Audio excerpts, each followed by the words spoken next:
Hello, my dear friends. How are you? I hope you all are fine. Welcome to my channel, Law Scholars and Legal Issues. I am Advocate Vanita. I am presenting here again with another important topic that is related to Muslim law. In the last previous class of Muslim law, we have already completed Muslim woman के regarding जो maintenance का provision है वो हम complete कर चुके हैं. आज हम जो नया कंसेप्ट स्टार्ट कर रहे हैं इनहेरिटेंस का. अगर हम इसे समझें तो इसे आप सक्सेशन भी कह सकते हो और इनहेरिटेंस भी कह सकते हो. सक्सेशन क्या होता है? जब किसी व्यक्ति की डेथ हो जाती है, उस व्यक्ति की डेथ के बाद उसकी प्रॉपर्टी जब उसके लीगल हेयर में जाती है तो वो सक्सेशन होता है. और जो प्रोसेस होता है, जिस प्रोसेस के थ्रू वो सक्सेशन किया जाता है, उसे इनहेरिटेंस भी बोला जाता है. तो हम डिस्कस करेंगे law of inheritance in Muslim law that is totally different from the concept of Hindu law. Hindu law और मुस्लिम लॉ का ये जो कंसेप्ट है टोटली डिफरेंट है. तो लॉ ऑफ इनहेरिटेंस समझने से पहले हम कुछ एक टर्म्स को समझ लेते हैं. The first term is propositus. Propositus का मतलब होता है the deceased owner of the property. जो भी डिसीज्ड ओनर है, जो गया है, ओनर है, जिसकी डेथ हो चुकी है, जो प्रॉपर्टी का मालिक था, वो जो है प्रोपोसिटस उसे बोला जाएगा. अगर हम इसको देखें शिया और सुन्नी लॉ के बारे में, अगर हम इसको समझें शिया और सुन्नी लॉ के हिसाब से, तो नॉर्मली इंडिया में जो है वो सुन्नी लॉ प्रिवेल करता है. ज्यादातर जो लोग सुन्नी लॉ को फॉलो करने वाले हैं. तो जो हम ये डिस्कशन कर रहे हैं इनहेरिटेंस का, हम ये टोटली सुन्नी लॉ के पॉइंट ऑफ व्यू से कर रहे हैं. अगर एग्जाम में नहीं पूछा जाता कि आप इनहेरिटेंस बताइए मुस्लिम के रिगार्डिंग, तो हम जो सुन्नी स्कूल ऑफ लॉ को ही फॉलो करेंगे, जिसमें बेसिकली हनाफी स्कूल को फॉलो किया जाता है. तो अगर सुन्नी और शिया के बीच में एक डिफरेंस पूछा जाए तब हम उनके बीच में डिफरेंस को शो करेंगे. नेक्स्ट है इसमें स्पेक्ट सक्सेशन. स्पेक्ट सक्सेशन का मतलब होता है चांस ऑफ सक्सेशन. मान लीजिए मैं अपने माता पिता की इकलौती संतान हूं और मुझे ये है कि मेरे मदर फादर के बाद जो प्रॉपर्टी है वो मुझे ही आने वाली है. तो एक तरीके का मुझे चांस है. हो सकता है वो प्रॉपर्टी जो है वो विल कर दे, और जो नॉर्मली जो विल होता है मुस्लिम प्रॉपर्टी के अंदर, वो कंप्लीट प्रॉपर्टी की विल नहीं होती बल्कि 1/3 की एक लिमिट होती है. उसी के हिसाब से जो विल है वो की जाती है. Child in वोम. चाइल्ड इन वोम का मतलब होता है कि जब बच्चा अपनी माँ के पेट में होता है तो उसको प्रॉपर्टी का क्या राइट है. तो उसमें क्या डबल पॉसिबिलिटी है. If the child is alive, अगर मान लो बच्चा जीवित होता है, बच्चा डिलीवर होने के बाद जीवित रह जाता है, चाहे वो 1 सेकंड के लिए ही रहा हो, तो उसका उसमें राइट अराइज हो जाता है. अगर मान लो बच्चा डेड ही उसका बोर्न हुआ था तो उसका किसी प्रकार का राइट नहीं होगा. तो डबल पॉसिबिलिटी यहाँ पर होती है. अब बात करते हैं इल एस्टिमेट चाइल्ड. इल एस्टिमेट और लेस्टिमेट 2 प्रकार के चाइल्ड्स होते हैं. इल एस्टिमेट का मतलब होता है जिसमें बिना वैलिड मैरिज के, बिना सही निकाह के जो मैरिज होती है, जो रिलेशनशिप होता है, तो हस्बैंड और वाइफ, यानी कि जिसे आप लिव इन पार्टनर भी कह सकते हो, तो उनका जो बच्चा होगा वो इल एस्टिमेट कहलाएगा. और इल एस्टिमेट का प्रॉपर्टी का जो राइट है वो वुमन की प्रॉपर्टी में से होता है, मदर की प्रॉपर्टी में से होता है. क्योंकि जब इल एस्टिमेट की बात होती है तो उसमें फादर को कहीं भी पैटर्निटी डिसाइड नहीं होती है, इसलिए मैटर्निटी के हिसाब से मदर की प्रॉपर्टी से वो बच्चा इनहेरिट करता है. स्टेप चिल्ड्रन की अगर हम बात करें तो स्टेप चिल्ड्रन को किसी प्रकार का कोई भी राइट में प्रॉपर्टी नहीं है. तो स्टेप चिल्ड्रन को हम यहीं पूरी तरह से निकाल देते हैं. होमिसाइड. होमिसाइड मतलब मर्डर करना. सुन्नी लॉ में अगर कोई भी हेयर है वो अपने फादर का, मदर का मर्डर कर देता है तो उसे पूरी तरह से टोटली डिस्क्वालिफाइड माना जाता है, whether that murder is intentional और अनइंटेंशनल. मान लीजिए बेटे की गाड़ी से एक्सीडेंट हो गया और फादर की डेथ होगी, तब भी सुन्नी लॉ में उसको मर्डरर ही माना जाएगा और उसको जो है डिस्क्वालिफाइड समझा जाएगा. बट शिया लॉ में ये मैटर थोड़ा सा डिफरेंस हो जाता है. उसमें ये कहा जाता है कि अगर इंटेंशनली किया है, जानबूझकर किया है, तब हम उसको उसके लिए जिम्मेवार मानेंगे. अगर जानबूझकर कोई भी एक्टिविटी नहीं की गई तो उसमें हम किसी प्रकार की उसकी जिम्मेवारी नहीं रखेंगे, तो उसको हम डिस्क्वालीफाई नहीं करेंगे. अब बात आती है रिलीजन की. मान लीजिए कोई मुस्लिम की डेथ हुई है और उसका बेटा जो अब हिंदू बन चुका है, तो वो भी किसी प्रकार की प्रॉपर्टी जो अपने फादर से इनहेरिट नहीं करेगा. विल की अगर हम बात करें तो एक मुस्लिम मैन जो है वो केवल 1/3 पार्ट की जो प्रॉपर्टी है उसकी 1/3 हिस्से का ही वो विल कर सकता है. अब बात आती है हेरिटेबल. हेरिटेबल का मतलब जो हेरिटेंस में जानिए, इनहेरिटेंस में जो जानिए प्रॉपर्टी वो क्या होगी. हेरिटेबल प्रॉपर्टी का मतलब व्हाट इज लेफ्ट. मान लो जब आदमी की डेथ हुई है, मुस्लिम मैन की डेथ हुई है, उस टाइम जो भी प्रॉपर्टी उसने छोड़ी थी वो प्रॉपर्टी जो है सारे प्रकार के चार्जेस निकाल के, किसी की देनदारियां निकाल के, फ्यूनरल पे एक्सपेंसेस होना या कोर्ट से कुछ डॉक्यूमेंट निकलवाना, उसके रिगार्डिंग जो खर्चा है उस सारे खर्चे को निकाल के जो प्रॉपर्टी बचती है वो हेरिटेबल प्रॉपर्टी होगी, यानी कि जिसको आगे इनहेरिटेंस किया जा सके। जैसे फ्यूनरल एक्सपेंसेस हो गए, एक्सपेंसेस इन ऑब्टेनिंग प्रोबेट, कोर्ट से जो है कुछ ऑर्डर लेके आए हैं, वेजेस है, जो भी कर्मचारी थे उनके 3 महीने की वेजेस की बात है, डेट की बात है, कोई लीगेसी है, जैसे 1/3 प्रॉपर्टी का शेयर निकाल के मान लो किसी ने विल बना रखी थी तो लीगेसी में कुछ प्रॉपर्टी उसको साइड में करके फिर जो है प्रॉपर्टी बचेगी उसे हेरिटेबल प्रॉपर्टी बोला जाएगा। इट इंक्लूड्स, जब इस प्रॉपर्टी की बात होती है इसमें मूवेबल इमूवेबल दोनों प्रकार की प्रॉपर्टी हो सकती है। एंसेस्ट्रल और सेल्फ एक्वायर प्रॉपर्टी का यहाँ कोई इश्यू नहीं है। अगर हम हिंदू लॉ की बात करते हैं तो उसमें जो सेल्फ एक्वायर प्रॉपर्टी है उसमें व्यक्ति का पूरा राइट है कि उस प्रॉपर्टी को कैसे भी अपने जीते जी या अपनी डेथ के बाद विल के थ्रू भी जो है उसको कहीं भी ट्रांसफर कर सकता है, कहीं भी एलिनेट कर सकता है। But in Muslim law ancestral और self property, self acquire property में कोई डिफरेंस नहीं होता, ना ही किसी प्रकार की प्रजम्पशन ज्वाइंट फैमिली की होती है मुस्लिम लॉ के अंदर। अब हम बात करते हैं कि जो मुस्लिम लॉ है उसका इनहेरिटेंस जो है उसका ऑब्जेक्ट क्या था, किस ऑब्जेक्ट से जो है इनहेरिटेंस को रखा गया था। फर्स्ट ऑब्जेक्ट ये है कि जब भी आप इनहेरिटेंस करोगे जो नियर के रिलेशनशिप है, the relationship who are near and dear to deceased, जो डिजीज व्यक्ति है जिसकी डेथ हो चुकी है उसके जो पास के जो व्यक्ति थे उनको कोई ना कोई हिस्सा जो है प्रॉपर्टी से जरूर मिलेगा, who are near and dear. Second है जो स्कीम है डिस्ट्रीब्यूशन का, जो भी मान लो टेस्टामेंट्री पावर जो दी गई है, विल बनाने की पावर दी गई है, वो 1/3 पार्ट की है सिर्फ। लीगल हेयर्स को प्रॉपरली क्लासिफाइड किया जाएगा, उसमें लीगल हेयर्स 3 प्रकार से उनका बंटवारा किया गया है। The first one is sharers, second is residuaries और थर्ड है डिस्टेंट किंडर। शेयरर का मतलब जो उसके डिसाइड किए गए हैं शेयरर, जो 12 शेयरर है टोटल, रेजिड्यूरी हैं जो उसमें बच जाते हैं, और डिस्टेंट किंडर जो दूर के रिश्तेदार हैं। आज हम डिस्कस करेंगे शेयरर्स के बारे में, नेक्स्ट क्लास में हम रेजिड्यूरी और डिस्टेंट किंडर को हम डिस्कस कर लेंगे। अगर हम बात करें शेयरर्स में टोटल 12 शेयरर हैं, 4 शेयरर जो है वो मेल शेयरर है और जो 8 है वो फीमेल है। सबसे पहला शेयरर हम बात करें हस्बैंड है, फादर है, ट्रू ग्रैंडफादर है और यूटेराइन ब्रदर है। ये 4 प्रकार के मेल शेयरर हैं। वाइफ के शेयर की इधर फीमेल की बात करें तो वाइफ है, मदर है, ट्रू ग्रैंड मदर है, डॉटर है, सन्स डॉटर है, यूटेराइन सिस्टर है, फुल सिस्टर और कंसेगन सिस्टर है। अब इसमें आगे ये जो 1/6 1/4 ये जो दिया इसकी क्या फंडा है इसको भी हम थोड़ा समझ लेते हैं। देखिए जो हस्बैंड होता है, वाइफ होता है, फादर है, मदर है, ट्रू ग्रैंडफादर है या ट्रू ग्रैंड मदर है, जैसे ये वाला है यहाँ पर 1/4 नहीं है बल्कि ये 1/6 का पार्ट है, तो इसको जो है हम 1/6 ही समझ के चलेंगे। इसको मैं यहाँ कट कर देती हूँ, इसको आप मानिए ये 1/6 आएगा, यहाँ पर 1/4 नहीं है, यहाँ पे ये शेयर भी 1/6 ही है। किन किन को 1/6 का शेयर दिया गया, जैसे हस्बैंड है, फादर है, हस्बैंड फादर को माता पिता दादा दादी इनको 1/6 दिया है, हस्बैंड को 1/6 का शेयर दिया है और जो भाई है उसको 1/6 का शेयर दिया है। एक सेकंड, गलत टाइपिंग हुआ है यहाँ पर, 1/6 नहीं है, ये हस्बैंड को भी 1/4 का शेयर दिया हुआ है, हस्बैंड को भी 1/4 का शेयर है, तो इसको मैं ये 1/4 का शेयर है हस्बैंड को, इसको आप थोड़ा सा ठीक कर लेना क्योंकि मैं फास्टली लिख रही थी तो हो सकता है कुछ टाइपिंग में एरर होगा। फादर को, मदर को, जैसे माता पिता दादा दादी इनको जो है 1/6 का शेयर दिया है, यूटेराइन ब्रदर को जो है वो 1/6 का शेयर दिया हुआ है। तो ये 4 ऐसे व्यक्ति हैं जिनको 1/6 का शेयर जो है दिया गया है। तो ये हमें याद करने की ज्यादा जरूरत नहीं है, ये ऑटोमेटिक याद हो जाएगा कि भाई और मदर, फादर, ग्रैंडफादर, ग्रैंडमदर इन सभी को 1/6 का शेयर है। तो ये कितने जने हो गए, 1 2 3 4 जने हो गए हैं ये।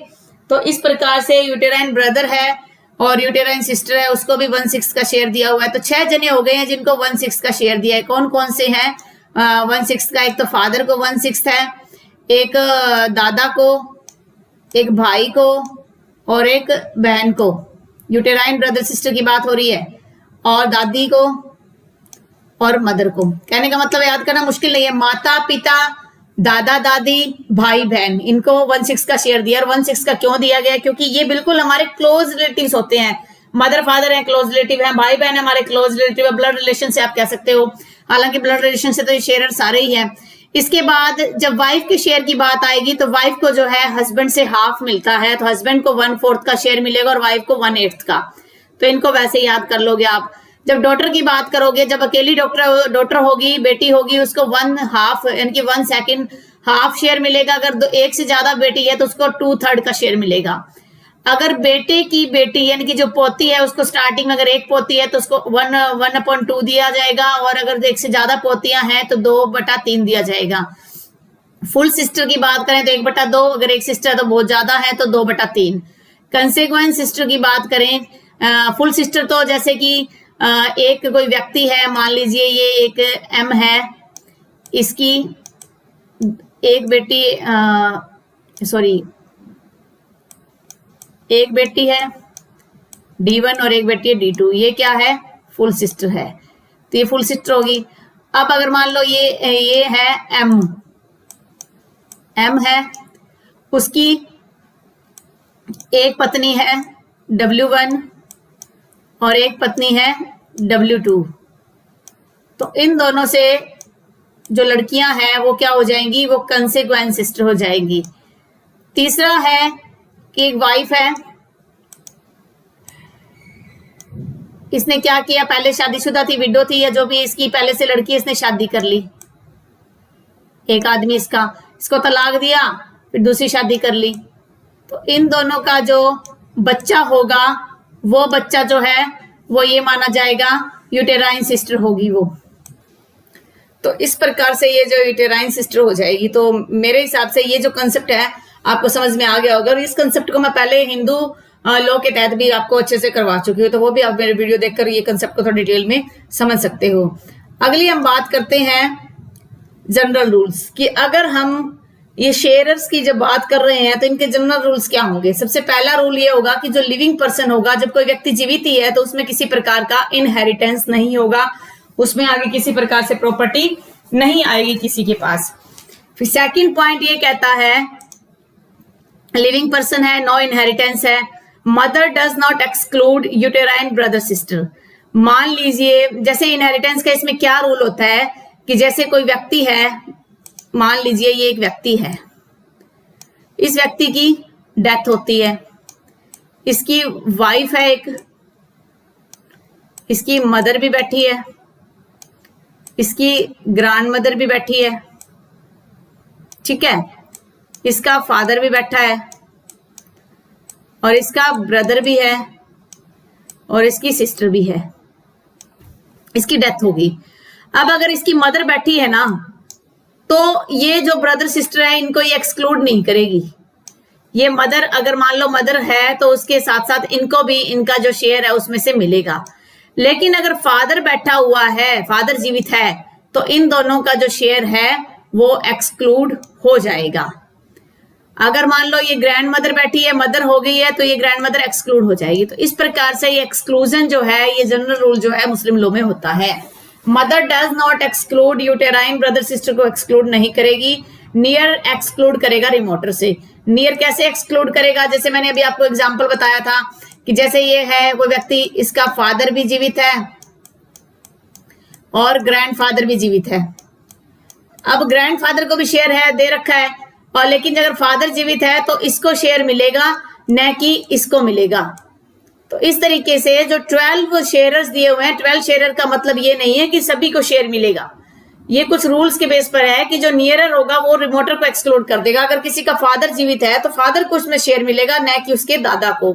इसी तरह से अगर बेटा है तो बेटे को शेयर मिल जाएगा, बेटे के बेटे को शेयर नहीं मिलेगा।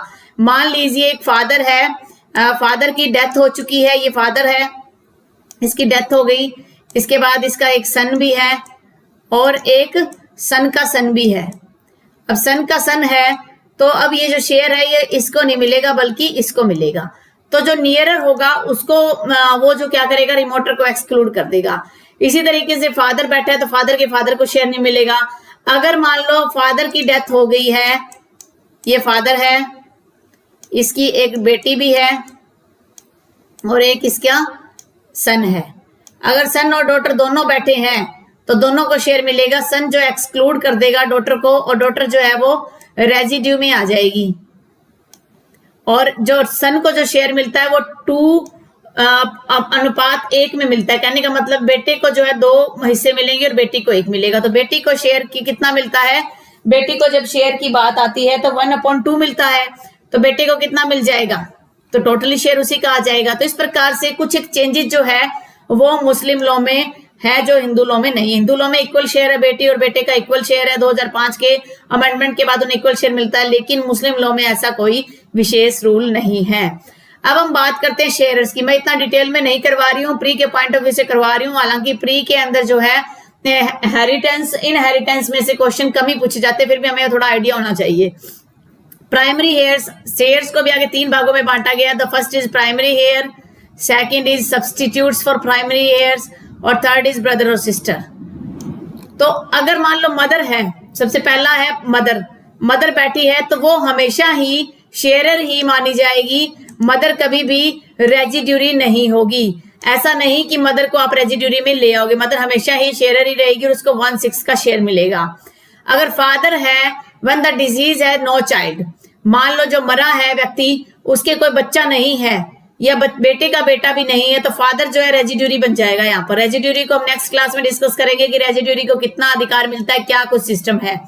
इसी तरीके से where the deceased is a daughter, जो मृत है, जो मरा है, उसकी डॉटर है पहले से, लेकिन बेटा नहीं है, बेटा जीवित नहीं है, तो फादर क्या है, शेयरर भी माना जाएगा, शेयरर का हिस्सा भी लेगा। और अगर फिर भी शेयर करने, बंटवारा करने के बाद कुछ हिस्सा बच जाता है तो वो रेजिड्यूरी बोलते हैं, उस रेजिड्यूरी का हिस्सा भी लेगा। तो यानी कि ड्यूल कैपेसिटी में फादर होगा। अगर डॉटर की बात करें, डॉटर विद सन, अगर सन और डॉटर दोनों जीवित बैठे हैं तो वो क्या है, रेजिड्यूरी बन जाएगी, पर वो शेयरर नहीं रहेगी। लेकिन जो बेटा है वो शेयरर की कैटेगरी में आता ही नहीं है, वो रेजिड्यूरी की कैटेगरी में ही रहता है। हस्बैंड जो है वो हमेशा शेयरर ही रहेगा। अगर हस्बैंड है, अगर जिसकी डेथ हुई है, डिजीज है, उसके कोई बेटा है या बेटे का बेटा है, तो हस्बैंड को 1/4 शेयर मिलेगा। अगर जो डिजीज है उसके कोई बेटा ही नहीं है, बच्चा ही नहीं है, तो 1/2 शेयर जो है हस्बैंड को मिलेगा। इसी तरीके से वाइफ की बात करें, वाइफ अगर मान लो वो भी हमेशा शेयरर ही रहेगी। और अगर उसके कोई बच्चा है, जैसे हस्बैंड की डेथ हुई, उसके कोई बेटा था, तो 1/8 मिलेगा वाइफ को, क्योंकि हस्बैंड को 1/4 है तो वाइफ को उससे हाफ मिलता है। और अगर कोई बच्चा नहीं था तो उसे 1/4 मिल जाएगा और हस्बैंड को 1/2 मिलता है। तो ये तो था प्राइमरी हेयर्स की बात होती है। अब बात आ रही है सब्सटीट्यूट्स फॉर प्राइमरी हेयर्स। मान लीजिए प्राइमरी हेयर्स कोई नहीं है, जैसे मदर नहीं है तो ग्रैंड मदर को मिलेगा, फादर नहीं है तो ग्रैंड फादर को मिलेगा, डॉटर नहीं है तो उसके आगे जो है सन की डॉटर को मिल जाएगा, हस्बैंड नहीं है, सॉरी हस्बैंड के मैटर में उसके आगे जो सन है उसके मिल जाएगा, वाइफ के मैटर, ये दोनों मैटर अलग है क्योंकि ये जो है इनका कोई सब्सटीट्यूट यहाँ पर नहीं है। जब सब्सटीट्यूट की बात आती है प्राइमरी सन्स डॉटर, अगर सन नहीं है तो उसकी डॉटर को मिल सकता है। ट्रू ग्रैंडफादर का मतलब क्या होता है कि जिसके बीच में कोई एक, जैसे मान लो कोई व्यक्ति है एक्स, उसकी डेथ होती है, उसका फादर है और उसका भी फादर है। अब फादर उसका अब जीवित नहीं है तो उस मामले में इस फादर को मिल जाएगा, ट्रू ग्रैंडफादर हो जाएगा ये। लेकिन अगर ये मान लो यहाँ पर मदर है और उसका जो फादर है तो उसको किसी प्रकार का राइट नहीं मिलेगा। अगर बीच में कोई फीमेल आ जाती है तो उस मैटर में ये जो है ट्रू ग्रैंडफादर नहीं माना जाएगा। तो इसी तरीके से अगर फादर जीवित है तो ग्रैंडफादर को कोई भी शेयर नहीं मिलना, अगर मदर जीवित है तो ग्रैंड मदर को किसी प्रकार का शेयर नहीं मिलेगा। तो ये जो है सब्सटीट्यूट की बात करता है। नेक्स्ट हम बात करते हैं uterine brothers, uterine sister, full sister, consequent sister. तो इनको जो है आगे शेयर मिलेगा उस सेंस में, अगर फादर जीवित है तो यूटेराइन ब्रदर सिस्टर को कोई शेयर नहीं मिलेगा, लेकिन अगर मदर जीवित है तो उसके बाद इनको शेयर मिल सकता है। बस इंपॉर्टेंट जो है हमारा कंसेप्ट जो समझने वाला है शेयरर में कि किसको कितना राइट मिलता है, तो ये पॉइंट इंपॉर्टेंट है, इसको हमें अच्छे से समझना पड़ेगा, इसके कोई भी पार्ट को आप नहीं छोड़ोगे। तो इन सारे के सारे पार्ट्स को आप अच्छे से एक तरीके से क्रैमिंग कर लोगे या बार बार रिवाइज करोगे तो ऑटोमेटिक क्रैम हो जाएगा। उसके बाद कुछ प्रिंसिपल है इनहेरिटेंस के, कि कौन से इनहेरिटेंस के प्रिंसिपल जो हम फॉलो करते हैं मुस्लिम लॉ में। सबसे पहले डॉक्ट्राइन ऑफ एक्सक्लूजन, जो मैं आपको पहले ही करवा चुकी हूँ कि अगर मदर बैठी हुई है तो ग्रैंड मदर को कोई शेयर नहीं है, एक्सक्लूड कर देगी। फादर है तो ग्रैंड फादर को शेयर नहीं है, ब्रदर सिस्टर को शेयर नहीं है, ये बोदर्स लिखा हुआ है, इसको ब्रदर कर लेना आप प्लीज। सन है तो सन की डॉटर को किसी प्रकार का कोई शेयर नहीं मिलेगा। अब अगली डॉक्ट्राइन समझने वाली है, डॉक्ट्राइन ऑफ ऑल इसे बोला जाता है, इसे इंक्रीजिंग सेंस में बोला जाता है। इसमें क्या, इनहेरिटेंस जब डिस्ट्रीब्यूट किया जाता है शेयरर में तो जो टोटल है वो अगर यूनिटी से बढ़ जाता है, कहने का मतलब है, इसमें मैं आपको एग्जांपल के थ्रू समझाती हूँ। मेरे पास पेन टैबलेट तो नहीं है बट फिर भी मैं आपको एग्जांपल के थ्रू समझाने का प्रयास करती हूँ। जैसे इसमें आप एग्जांपल ले लीजिए कि मान लीजिए विडो है एक, उस विडो के कोई बच्चा नहीं है तो उसको कितना शेयर मिलेगा, 1/4 उसे शेयर मिलेगा। और मान लीजिए 2 सिस्टर्स हैं तो 2 सिस्टर को कितना शेयर मिलेगा, 2/3 शेयर मिलेगा। और आगे अगर मदर है तो मदर को कितना शेयर मिलेगा, 1/6। अब आप इसका एलसीएम निकालिए। जब आप एलसीएम निकालेंगे इसका तो एलसीएम आएगा हमारा, इसका बनेगा 12 एलसीएम बन जाएगा। तो अगर इनको निकाले तो 12 को 4 से डिवाइड करें, 3 1 जार 3 प्लस में 8 कैसे आया, 12 को 3 से डिवाइड करो 4 को 2 से मल्टीप्लाई करो 8 प्लस में 12 को 6 से डिवाइड करो 2 को 1 से मल्टीप्लाई करो 2। तो टोटल कितना आ जाएगा, 8 3 11 और 2 13। ये कितना बन गया, 13/12 बन गया। अब ये 13/12 बनेगा तो हम इसे क्या करेंगे कि नीचे वाला जो हिस्सा है वो एक्सीड कर रहा है यूनिटी को, नीचे वाला हिस्सा एक्सीड कर रहा है यूनिटी को, तो हम इसको क्या करेंगे, इंटरचेंजेबली कर देंगे। इसे क्या बना देंगे, इसे 12/13 मान के चलेंगे।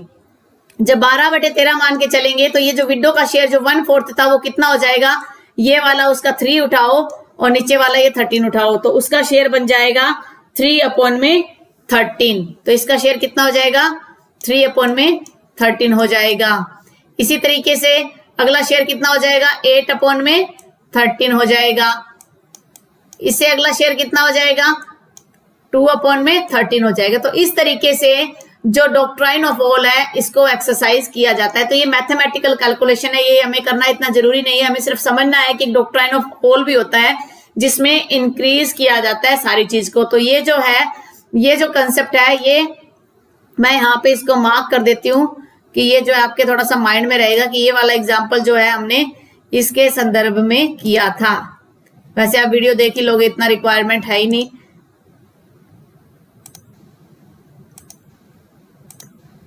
अब बात करते हैं डॉक्ट्राइन ऑफ रेड। रेड का मतलब रिटर्न। ये क्या है, ये भी बंटवारा होता है, किसके बीच में होता है, ऊपर वाले में टोटल एक्सीड यूनिटी होता है, इसमें क्या है, टोटल लेस देन यूनिटी होगा, less than unity. Among sharers के बीच में इसका बंटवारा होता है। रिमाइंडर जो है उसको जो बच जाता है हिस्सा उसको रेजिड्यूरी को दिया जाता है। जब कोई रेजिड्यूरी नहीं होगा तो जो रेजिड्यू होगा, जो बची हुई प्रॉपर्टी का शेयर होगा वो वापस शेयरर को मिल जाएगा, लेकिन हस्बैंड इसमें किसी प्रकार का उत्तराधिकारी नहीं होगा। अगर हम एक और एग्जांपल इसमें समझें तो इसमें मान लीजिए, मैं आपको एग्जांपल समझाती हूँ, थोड़ा सा मुश्किल है लिखना मेरे लिए। फादर, एग्जांपल ले रही हूं मैं, फादर है, एक मदर है, एक हस्बैंड है और एक डॉटर है, ठीक है। तो फादर को जो है कितना शेयर मिलता है, फादर को मिलता है 1/6। मदर को कितना मिलता है, 1/6। हस्बैंड को कितना मिलता है, 1/4। डॉटर को कितना मिलता है, 1/2। अगर हम इसका एलसीएम नाप निकाल के देखना, जब आप एलसीएम निकालोगे तो इसका एलसीएम आएगा 12 एलसीएम आएगा। तो हम 12 को 6 से डिवाइड करेंगे 2 को 1 से मल्टीप्लाई करेंगे 2। इस तरीके से आप करो, 2 आ जाएगा, अगले वाले पॉइंट में भी 2 आ जाएगा, उससे अगले वाले पॉइंट में 3 आ जाएगा, उससे अगले पॉइंट में 6 आ जाएगा। अब आप जब इनका कैलकुलेशन करते हो 6 3 9 2 11 और 2 13, तो ये क्या बन गया, 13/12 बन गया। सॉरी, ये एग्जाम्पल तो हमारे रेड का नहीं है, सॉरी, ये एग्जाम्पल पीछे वाला मैं करवाने लग रही थी आपको। हम इसको इस वाले शेयर को हम निकाल देते हैं फिर इस एग्जाम्पल में। ये जो एग्जाम्पल है, ये एग्जाम्पल सॉरी उसी का ही हो गया, डॉक्ट्राइन ऑफ ऑल का। मेरे माइंड में कोई और एग्जाम्पल चल रहा था, चलो इस एग्जाम्पल को हम समझ लेते हैं। तो इस तरीके से 13/12 आ जाएगा, तो इसको हम 12/13 करेंगे, तो फिर उसी तरीके से शेयर हो जाएगा। 2/13 है, इस प्रकार से हम इसको डिवाइड कर लेंगे। तो ये है डॉक्ट्राइन ऑफ ऑल के जो 2 एग्जांपल्स मैंने आपको शो कर दिया, आप इसको देख लेना। करवाना तो मैंने डॉक्ट्राइन ऑफ रेड का था, लेकिन यहाँ पर जो है वो कुछ और ही एग्जाम्पल हमारा डिस्कस हो गया। चलो जो भी हुआ वो अच्छा ही हुआ, हमने एक और एक्स्ट्रा एग्जाम्पल को देख लिया। अगर हम रेड की बात करें, मान लीजिए टोटल प्रॉपर्टी है 1, रेड का मतलब है वापस करना, एक प्रॉपर्टी है, उसमें से हम मान लो हस्बैंड को मिला 1/4 मिल गया, और हस्बैंड के बाद अगर मान लो फादर था उसको 1/6 मिल गया, तो इसका कितना आ जाएगा, इसका आ जाएगा 12। तो यहां पे आएगा 3 प्लस में 2, ये कितना बन गया 5/12। टोटल प्रॉपर्टी हमारी कितनी है 1 है। हेयर हमारे पास कितने हैं,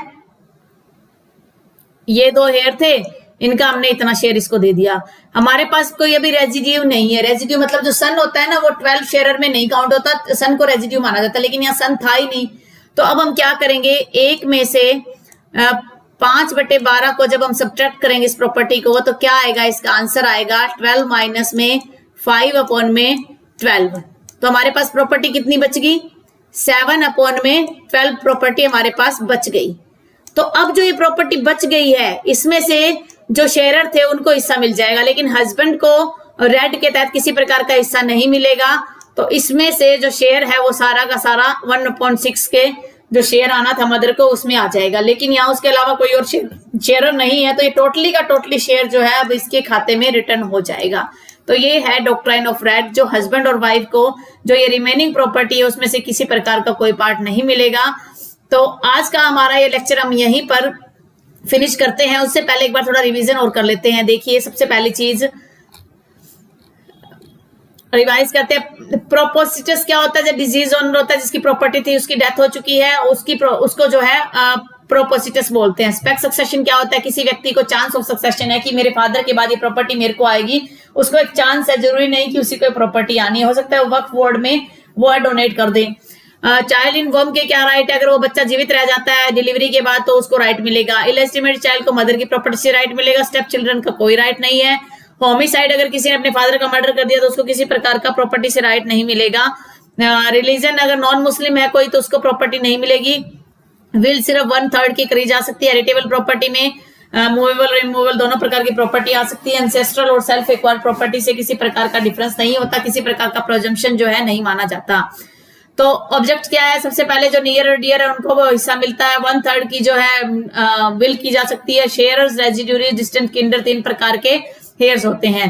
12 प्रकार के शेयर्स हैं जिसमें सन नहीं होता, सन जो है रेजिड्यूरी में काउंट होता है। इनके शेयर आप माइंड में रख लीजिए।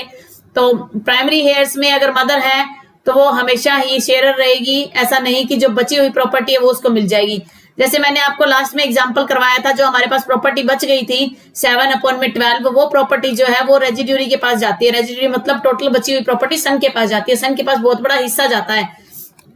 3 प्रकार की डॉक्ट्राइन है। एक्सक्लूजन का मतलब है जब मदर बैठी हुई है तो ग्रैंड मदर को किसी प्रकार का शेयर नहीं मिलेगा। फादर बैठा हुआ है तो ग्रैंड फादर, ब्रदर और सिस्टर को शेयर नहीं मिलेगा। सन बैठा हुआ है तो सन और डॉटर को, सन की जो डॉटर है उसको किसी प्रकार का शेयर नहीं मिलेगा। डॉक्ट्राइन ऑफ ऑल का मतलब है कि मान लीजिए टोटल प्रॉपर्टी जो है वो 12 में से 13 में से हमें देना है। हमने डॉक्ट्राइन ऑफ ऑल के रिगार्डिंग ये वाला एक हिस्सा किया था जिसमें जो है इनको इंटरचेंज कर दिया जाएगा। डॉक्ट्राइन ऑफ रेड का मतलब है मान लीजिए 1/2 प्रॉपर्टी किसी को दे दी गई है और अभी उस प्रॉपर्टी में से काफी सारा हिस्सा बचा हुआ है। मान लीजिए कोई प्रॉपर्टी देने के बाद हमारे पास 1/6 हिस्सा बचा हुआ है। ये हिस्सा अगर कोई रेजिड्यू नहीं है, रेजिड्यू मतलब कोई बेटा नहीं है, तो ये प्रॉपर्टी जो वापस शेयरर में डिवाइड हो जाएगी। ये है डॉक्ट्राइन ऑफ रेड।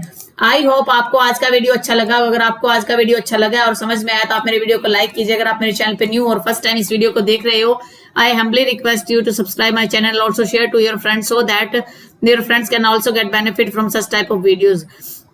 आज वाला वीडियो थोड़ा सा कंफ्यूजिंग भी हो गया क्योंकि एक तो बीच के अंदर करवाते करवाते माइंड पता नहीं कहाँ डाइवर्ट हो गया, जिसकी वजह से जो ये एग्जांपल डॉक्ट्राइन ऑफ ऑल का, जब डॉक्ट्राइन ऑफ रेड का एग्जांपल करवाना था उसमें मैंने आपको डॉक्ट्राइन ऑफ ऑल का एग्जांपल करवा दिया। Sorry for that inconvenience. Please आप इतना तो सहन कर ही लोगे क्योंकि टीचर भी तो क्या है, वो एक इंसान ही है। पूरा दिन भागा दौड़ी के अंदर जितना भी मेरे से पॉसिबल हो पाता है मैं उतना करवा पाती हूँ। कोरोना के इस पीरियड में आप अपना, अपने फैमिली मेंबर्स का, अपने नेबरहुड का ध्यान रखिए। Stay home, stay safe, stay healthy. Thank you for watching. Have a nice day.